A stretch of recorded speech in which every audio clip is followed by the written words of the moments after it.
이사야 49장 8절부터 13절입니다. 우리 다음 세대 아이들을 위해서 새 번역으로 같이 읽겠습니다. 우리 앞에 스크린 보시고요. 스크린 보시고 새 번역으로 읽겠습니다. 제가 봉독합니다. 주님께서 그의 백성에게 이렇게 말씀하신다. 너희를 구원하여야 할 때가 되면 내가 너희에게 은혜를 베풀겠고 살려달라고 부르짖는 날에는 내가 그 간구를 듣고 너희를 돕겠다. 내가 너희를 지키고 보호하겠으며 너를 시켜서 뭇 백성과 언약을 맺겠다. 너희가 살던 땅이 황무해졌지만은 내가 너희를 다시 너희 땅에 정착시키겠다. 감옥에 갇혀 있는 죄수들에게는 나가거라. 너희는 자유인이 되었다 하고 말하겠고 어둠 속에 갇혀 있는 사람들에게는 밝은 곳으로 나오느라 하고 말하겠다. 그들이 어디로 가든지 먹거리를 얻게 될 것이며 메말랐던 모든 산을 그들이 먹거리를 얻는 초장이 되게 하겠다. 그들은 배고프거나 목마르지 않으며 무더위나 햇볕도 그들을 해치지 못할 것이니 이것은 긍휼히 여기시는 분께서 그들을 이끄시기 때문이며 샘이 솟는 곳으로 그들을 인도하시기 때문이다. 내가 산에서 산으로 이어지는 큰 길을 만들고 내 백성이 자유롭게 여행할 큰 길을 닫겠다. 보아라, 내 백성이 먼 곳으로부터 나오고 또 더러는 북쪽에서도 오고 서쪽에서도 오고 아수안 땅에서도 올 것이다. 하늘아 기뻐하여라. 땅아 즐거워하여라. 산들아 노랫소리를 높여라. 주님께서 그의 백성을 위로하셨고 또한 고난을 받는 그 사람들을 긍휼히 여기셨다. 아멘. 자, 우리가 대림절 지금 세 번째 주일 맞고 있는데요. 대림초에 각각의 의미가 있다 이런 얘기 했었죠. 첫 번째 초 뭘까요? 자, 우리 아동부 친구들, 자, 첫 번째 초 뭐라고요? 소망. 자, 두 번째 초는 그렇죠. 아유, 평화 맞습니다. 평화. 오늘은 세 번째 초를 밝히는 날입니다. 세 번째 초는 뭘까요? 기쁨에 대해서 같이 말씀 나누겠습니다. 우리나라의 최초의 크리스마스 언제인지 아십니까?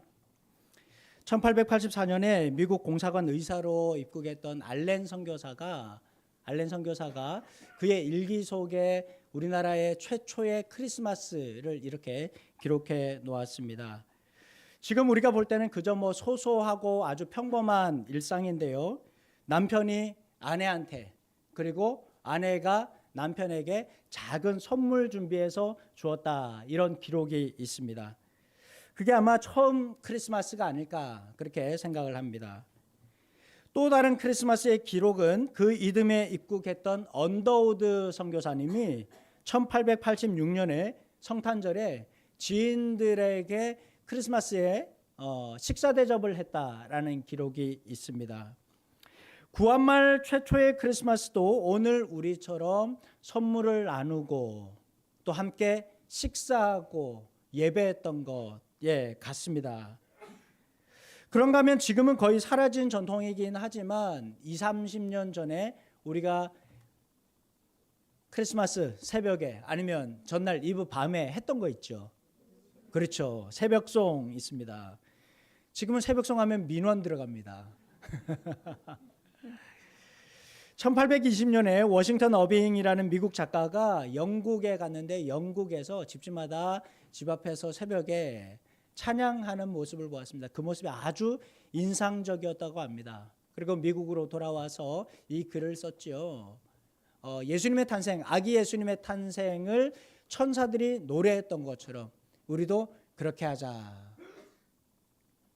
그 이후로 질병과 장애, 소외된 이들을 찾아가서 크리스마스 캐롤을 부르면서 위로했습니다. 그리고 성탄의 기쁨을 함께 나누는 이 아름다운 전통이 지금까지도 이어지고 있습니다.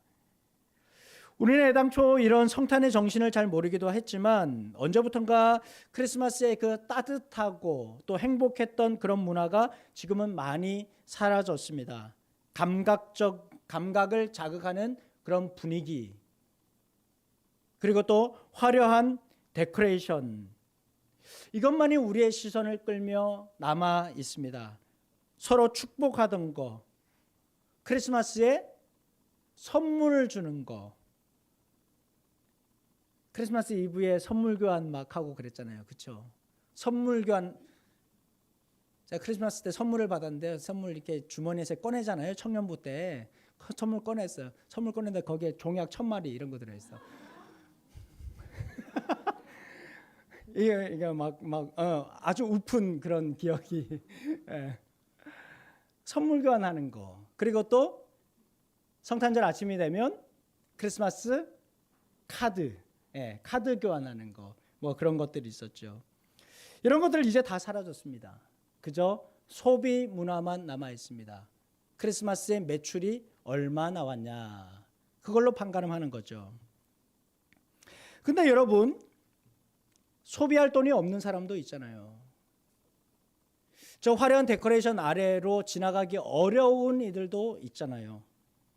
행복을 나누어 줄 사람이 없는 사람에게는 크리스마스만큼 쓸쓸하고 또 외로운 날도 없을 겁니다. 이처럼 사람들은 크리스마스가 되어도 웃을 일이 없다고 말합니다. 특히 요즘처럼 어수선한 시국이 되면 더 그렇지요.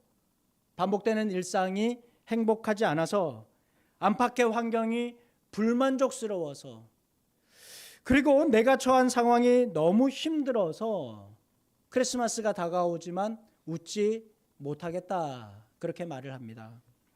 본문의 이사야 선지자가 활동하던 시대에 아시리아의 침략을 받았습니다.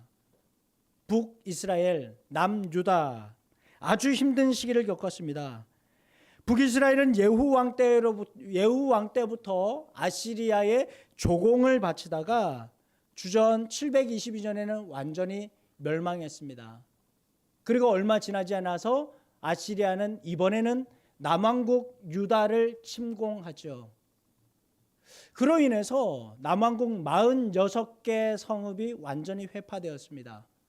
20만 명 이상 되는 사람들이, 이스라엘 백성들이 포로로 다 끌려갔습니다. 외세에 무참히 짓밟혔던 비통하고 엄혹한 시대였습니다.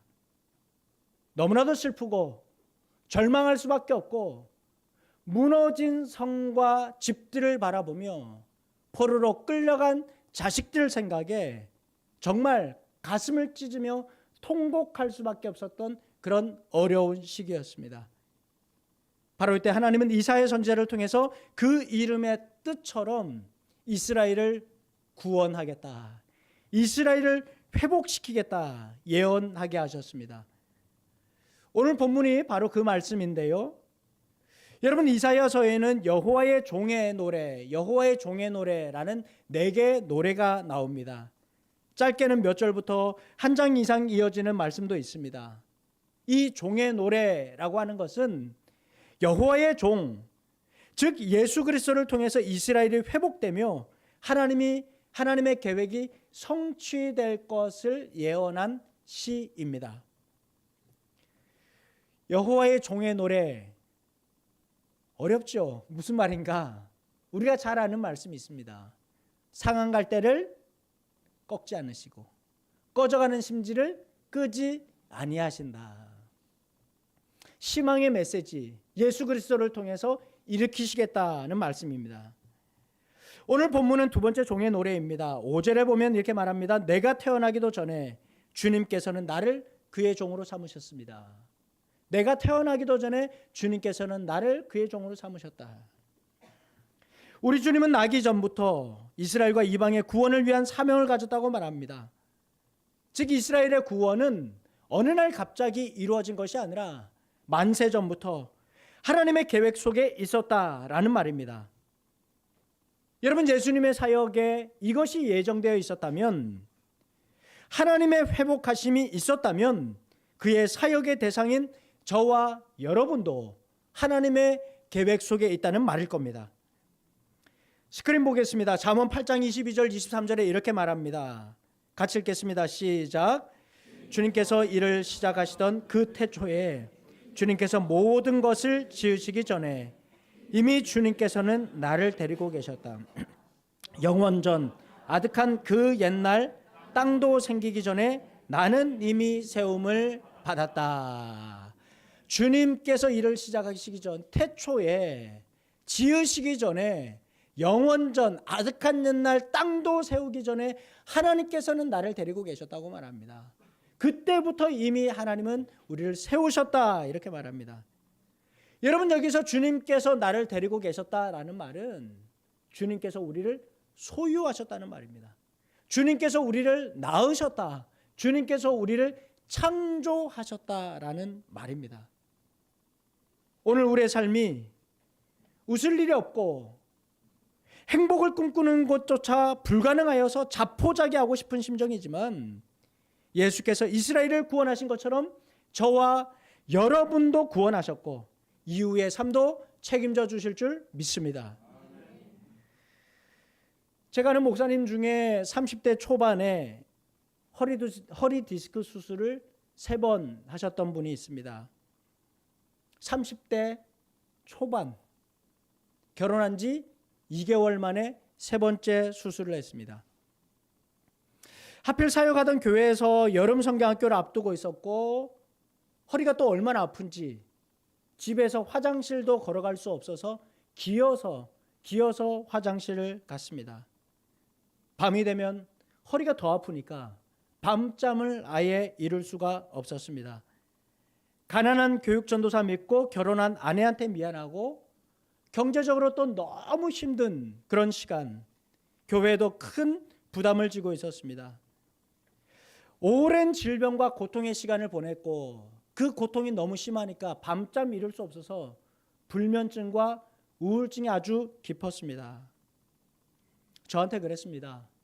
정말 아주 극단적인 얘기를 했습니다. 목사인데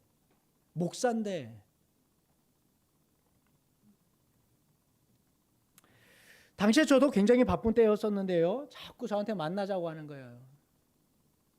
바쁘니까 차일피일 미루고 있었습니다. 그런데 만나서 이 사정들 다 들으니까 너무나도 미안했습니다. 왜 그렇게 만나자고 했는지 이해가 되었습니다. 할 수 있는 건 없고 서로 부둥켜 안고 엉엉 울었습니다. 그리고 정말 간절하게 기도했습니다. 하나님, 이 사람 살려주셔야 됩니다. 이런 사람 살려주셔야 됩니다. 하나님, 이 사람 살려주시지 않으면 이 사람은 죽습니다. 희망이 없습니다. 이 젊은 나이에 하나님 이 사람 살려주시지 않으면 이 사람은 자기 길 선택할 수밖에 없습니다. 다음날 메시지가 왔습니다. 저랑 형 동생 하는 사이인데요. 형님, 기도의 힘인지 어젯밤은 일찍 잠들었습니다. 해야 할 일이 있었는데 그건 못했지만 지금은 잠을 잘 자는 것이 가장 큰 은혜입니다. 이 목사님은 자신에게 주신 비전을 따라서 해외 선교사로 헌신했습니다. 이후에 중국 접경 지역, 북한과 접경 지역 압록강에 가서 북한 선교를 했었습니다. 그런데 이런 시간 보내면서, 이런 고통의 시간 보내면서 하나님이 혹시 나를 잊으신 것은 아닌가? 하나님께서 나를 버리신 것은 아닌가? 하루하루가 너무 힘들고 고통스러우니까 의심이 들 수밖에 없었다. 그렇게 얘기했습니다. 본문 14절에도 비슷한 얘기하죠. 그런데 시온이 말하기를 주님께서 나를 버리셨고 주님께서 나를 잊으셨다 하는구나. 주님께서 나를 버리셨고 주님께서 나를 잊으셨다 하는구나. 한 치 앞도 보이지 않는 막막한 상황에서 기도를 해도 답이 없고 무엇이 옳은지 무엇이 그른지 알 수 없는 때가 있습니다. 교회에서 정말 열심히 봉사했고 하나님 말씀에 순종하는데 건강을 잃는 분들이 있죠. 금전적으로 큰 피해를 보거나 가까운 관계가 깨어져서 숨 쉬는 것조차 힘든 날들이 있습니다. 욥의 고백처럼 내가 앞으로 가도 그가 아니 계시고 뒤로 가도 보이지 아니하며 왼쪽으로 돌이키시나 배울 수 없고 오른쪽으로 가시나 배울 수 없구나, 만날 수 없구나. 어느 곳에서도 하나님이 보이지 않습니다. 불러도 대답이 없습니다. 하나님을 부르면 하나님이 손에 잡혔는데, 하나님이 보였었는데, 그 누구보다도 따뜻한 음성으로 나를 맞아주셨는데 이제는 하나님 나를 잊으셨나? 하나님 나를 버리셨나? 탄식하는 날이 있지 않습니까? 얼마나 답답하겠습니까? 하나님의 존재까지도 의심하게 됩니다. 이스라엘 백성들의 마음이 그랬을 겁니다. 그런데 여러분 15절 16절에 보면 말하지요. 아이를 낳은 엄마가 어떻게 젖먹이를 잊겠으며 배 아파 낳은 자식이 고통하는 것을 보면서 속이 타지 않는 부모가 어디 있겠느냐. 나는 너를 내 손바닥에 새겼다 말씀합니다. 그렇습니다. 애엄마가 어떻게 내 자식의 고통을 남보듯 하겠습니까? 그럴 리 없지만 혹시 그렇다고 하더라도 하나님은 결코 여러분을 잊지 않을 것이라 약속하십니다. 하나님은 우리를 당신의 손바닥에 새겨 넣으셨습니다. 무너진 가정이 있지요. 자녀들, 질병과 고통, 눈물, 상처, 너무 아파서 끙끙 앓는 신음을 하는데 가만히 계실 하나님이 아니십니다. 무너진 성벽을 살피겠다고 하십니다. 여러분 19절부터 보면 하나님께서 이스라엘의 회복을 선포하십니다. 조금 내용이 긴데요. 우리 같이 한번 읽겠습니다. 19절부터 읽겠습니다. 여러분 이 말씀으로 위로받으시기 바랍니다. 시작. 짓밟혀 쑥밭이 되고 폐허가 되었던 땅이 이제는 비좁아 사람들이 살 수 없게 되어 너를 괴롭히던 자들이 모두 물러가리라.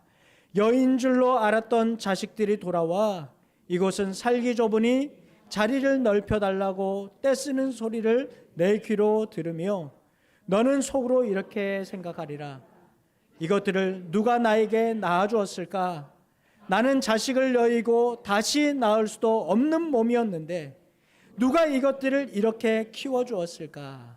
나 혼자만 살아남았었는데 이것들이 다 어디에서 왔을까? 주 여호와께서 말씀하신다. 내가 손을 들어 만국을 부르리라.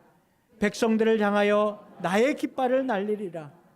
그러면 그들은 너의 아들들을 품에 안고 너의 딸들을 목말 태워 오리라. 왕들은 너의 양아버지가 되고 공주들은 너의 유모가 되리라. 그들은 땅에 이마를 대고 너에게 경배하며 내 발에 먼지를 핥으리라.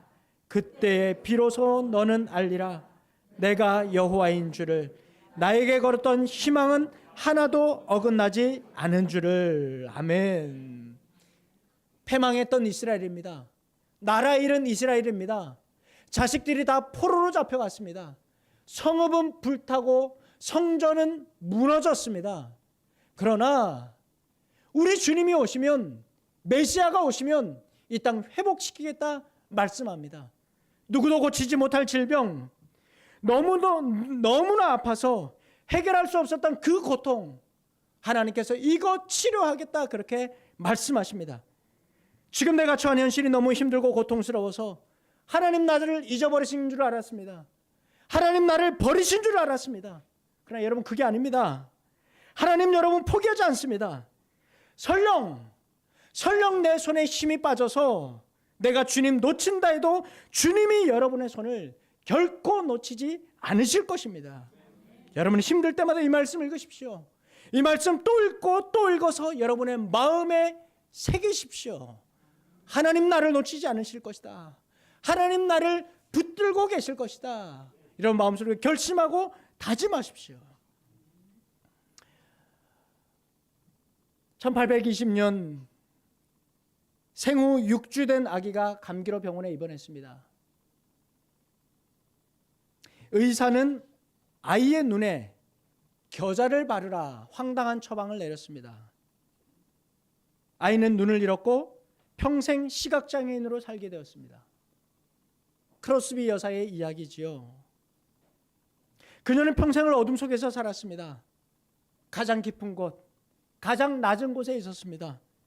누구를 만날 엄두도 내지 못했고 무엇을 해야 할 용기도 내지 못했습니다. 그러나 가장 깊은 곳, 가장 낮은 곳에 주님이 찾아오셨습니다. 크로스비 여사는 그곳에서 주님의 빛을 발견했습니다. 95년을 살면서 하늘나라로 가기까지 무려 9천여 편의 찬송시를 썼습니다. 우리 찬송가에도 22편의 찬송시가 있죠. 그가 쓴 찬송시 가운데 384장 나의 갈 길 다가도록, 우리 잘 아는 찬양입니다. 2절에 노래합니다. 나의 갈 길 다가도록 예수 인도하시니 어려운 일 당한 때도 족한 은혜 주시네. 나는 심히 고단하고 영혼 매우 가라나 나의 앞에 반석에서 샘물 나게 하시네. 사랑하는 여러분, 혹시 우리 안에 절대 열릴 것 같지 않은 굳게 닫힌 문 앞에서 지쳐서 절망한 분 계십니까? 민둥의 언덕, 불모의 광장 한가운데서 무엇을 어찌해야 할 몰라 우두커니 서 계신 분이 있습니까? 국가적으로 보면 평범했던 우리의 일상이 무너져서 불안하고 위태로운 시간을 맞게 되었습니다. 아울러 계절적으로나 교회력으로도 어두움이 깊게 들이우는 때입니다. 이사야 선지자는 이스라엘이 풍전등화의 절체절명, 절대절망의 상황에서 말씀을 선포하시는 하나님을 바라보고 약속을 의지했습니다. 그리고 이렇게 아름답고 감동적인 노래를 불렀습니다. 13절 하늘아 기뻐하여라, 땅아 즐거워하여라, 산들아 노래소리를 높여라. 주님께서 그의 백성을 위로하셨고 또한 고난을 받은 그 사람들을 긍휼히 여기셨다. 이스라엘을 구원하실 메시아가 오십니다. 이스라엘을 회복시킬 메시아가 오십니다. 대림절은 새로움을 기다리는 절기입니다. 대림은 구원자가 부재한데도 반드시 오실 주님에 대한 기대와 설렘으로 충만한 시간입니다. 그래서 우리는 고통 한가운데서도 기쁨과 소망, 평화의 노래 부를 수 있습니다. 여러분 절망하지 마십시오. 여러분 포기하지 마십시오. 빛으로 오시는 주님을 소망하십시오. 한 치 앞도 보이지 않는 칠흑같이 어두운 날을 기쁨으로 바꾸어 주실 하나님을 신뢰하십시오. 이 아름다운 계절 오시는 주님의 빛이 여러분의 안과 밖을 두루 비추어 기쁨과 희망의 노래를 부르는 여러분 되시기를 우리 주님의 이름으로 축원합니다. 우리 함께 찬양합니다. 절망 가운데서도 기쁨을 회복시키시며 그 노래 부르게 하실 우리 주님의 이름을 높여드립시다. 그 맑고 환한 밤중에, 그 맑고 환한 밤중에 무서운 산 내려와 그 손에 비파 들고서 다 찬송하기를 평강의 왕이 오시니 다 평안하여라. 그 소란하던 세상이 다 고요하 무천사 날개 펴고서 무천사 날개 펴 이 땅에 내려와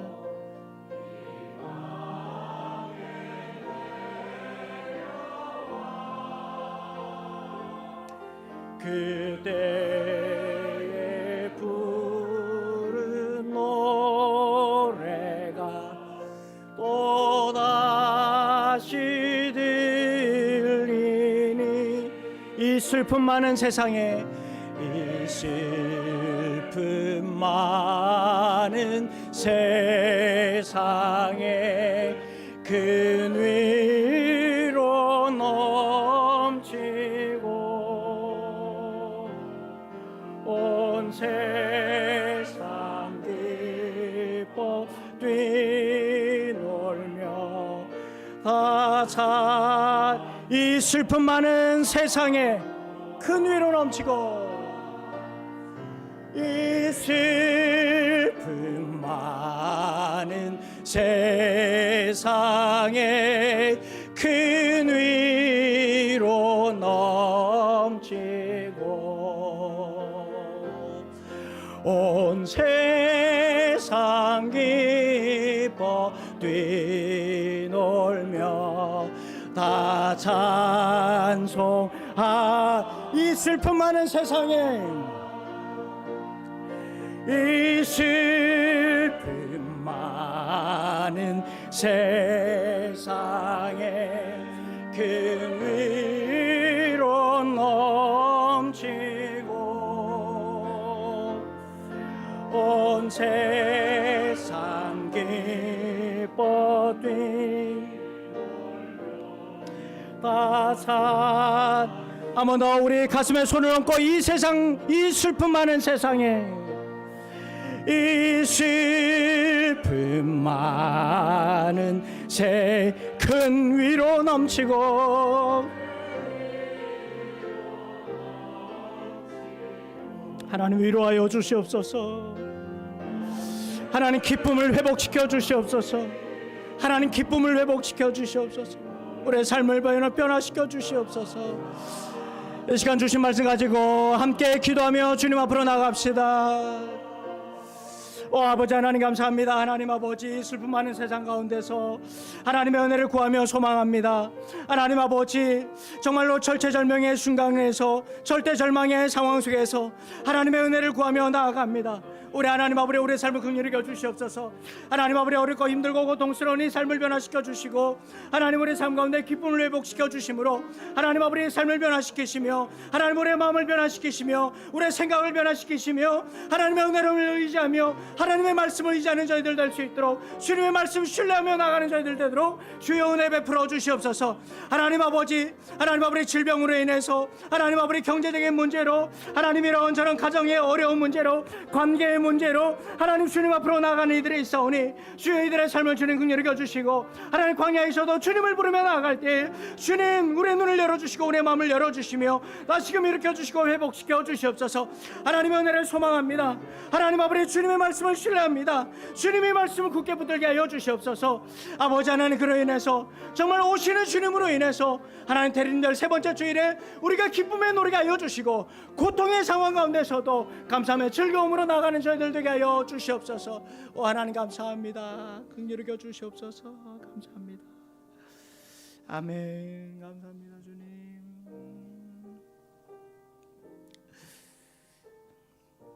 하나님 아버지 하나님 우리의 연약함을 주님 너무나도 알고 계십니다. 하나님 우리 형편과 상황 주님께서 너무나도 잘 알고 계십니다. 경제적으로 어려운 분들이 계십니다. 갑자기 찾아온 질병으로 인해서 무엇을 어떻게 해야 될지 몰라 막막해하고 있는 분들이 계십니다. 깨어진 관계 때문에 하나님 어디에도 갈 데가 없는 이들이 있습니다. 무엇을 선택해야 하는데 하나님 황무한 땅 한가운데서 어디로 가야 될지 몰라 하는 이들도 있습니다. 주여 우리에게 소망을 허락하여 주시고 주님의 말씀으로 길을 보여주시며 하나님 말씀으로 인해서 하나님께서 주신 이 약속으로 인해서 새 소망 믿음의 확신 얻는 우리 모든 교우들 되게 하여 주시옵소서. 하나님 일으켜 주시옵소서. 하나님 치유하여 주시옵소서. 주님 회복시켜 주시옵소서. 하나님 아버지 그로 인해서 하나님 고통의 땅 가운데 있지만 주님 이곳에서 기쁨의 노래 부르게 하여 주시고 하나님 절망 속에 있지만 빛을 바라보게 하여 주시고 어둠이 깊이 들이우는 이때에 하늘의 별 바라보며 주님 계신 곳 찾아가는 우리 온 교우들 되게 하여 주시옵소서. 오늘도 하나님 아버지 자리를 사모하지만 유튜브로 주님 은혜 구하는 이들이 있습니다. 주님 그 병상에 주님 함께하여 주시고 그 환부에 주님의 손 얹어 주시옵소서. 모든 것 주께 맡기며 살아계신 예수님의 이름으로 기도하옵고 주 예수 그리스도의 은혜와 하나님의 사랑과 성령의 교통하심이 절망 가운데서 기쁨을 노래하는 이들에게 고통 가운데서도 하나님의 약속을 의지하는 우리 모든 교우들 가운데 나라와 백성 민족과 열방 가운데 전쟁과 분쟁과 기아와 빈곤으로 어려움에 처한 이들에게 세배 땅과 북한 땅 위에 이제로부터 영원히 함께 하시기를 간절히 축원하옵나이다. 아멘.